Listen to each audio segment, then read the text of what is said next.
So the story began with Bruno, a 9-year-old boy who lives in the massive house in the Berlin, Germany with his family, a father, mother, and also an elder sister named Gretel.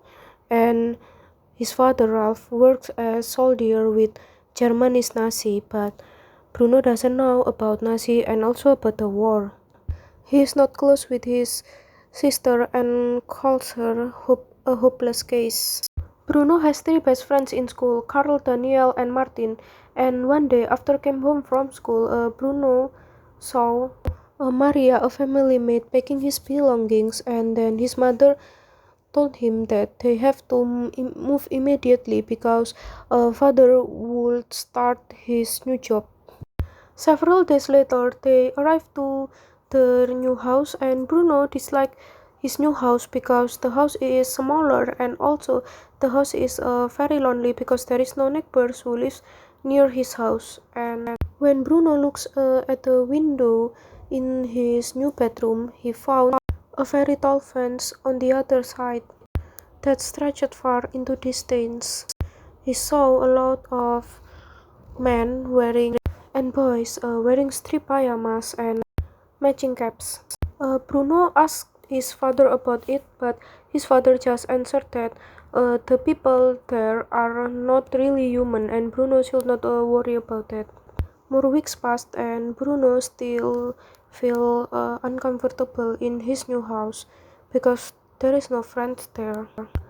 One day he decided to erect a tire swing, and when he played his swings, he fell and broke his leg. Then Pavel, the maid, helps Bruno and dressed his wound with bandages, and Pavel told him that he used to be a doctor before he moved there, and Bruno still wonder why now he works as the servant and help to peeling the potatoes.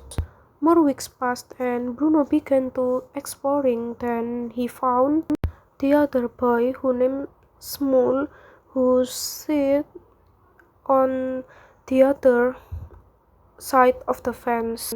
Since the day, Bruno and Smule become friends, and Bruno is very happy because he finally found a new friend there.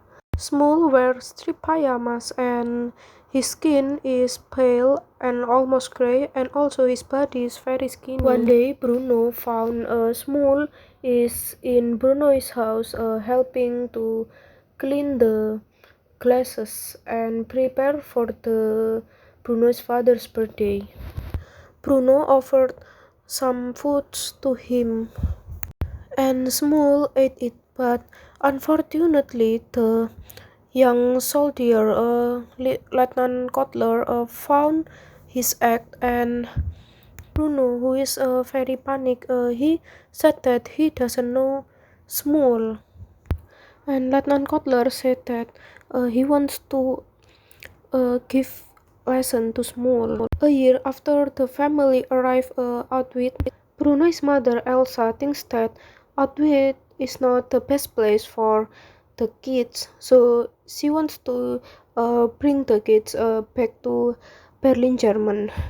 Bruno told Small that he and his family wants to move to Berlin. Small also had a bad news because his dad suddenly went missing.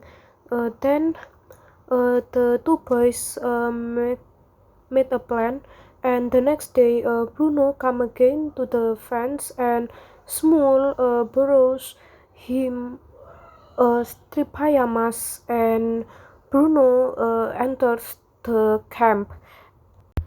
Keep on finding, although Bruno told Small that he wants to back to the home because he's afraid, and Bruno and Small begins to follow the march because Small also said that his father missing after following the march. and then the soldiers forced them to enter the long dark building. The doors began to lock and terror erupted around them, and Bruno took Small's hand and told him that he was his best friend. There is no news about Bruno again, which means he died in the gas chamber with the Nazi prisons. Now I will compare the film and the book, as we can see it in the page 66 and page 168 in the novel. Small looks very skinny, but in the film, Small is not looks so skinny. In the film, Bruno shaved his hair, but in the film, Bruno didn't shave his hair and only wear the cap for cover his hair.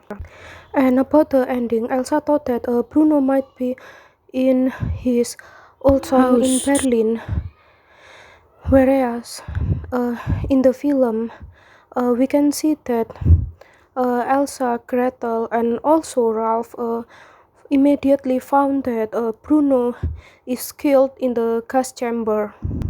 And I have taken some theories from Chapman, page 128. Films require special effort to assert a property relation, and we can see that the story in the book is more clear than the film, because in the book it digs more about Bruno's thought, and also the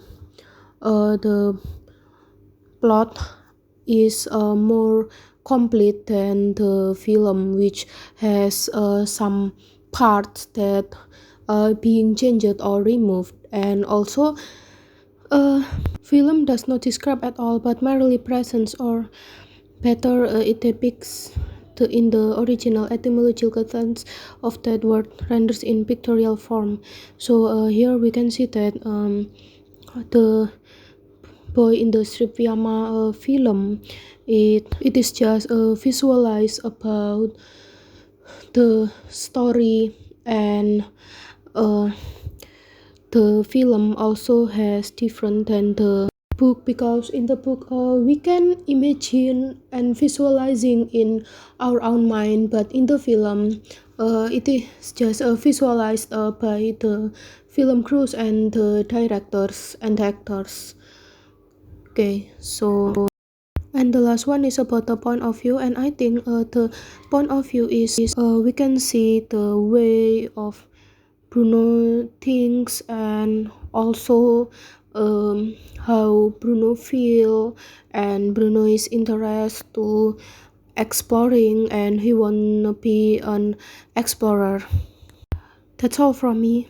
Thank you.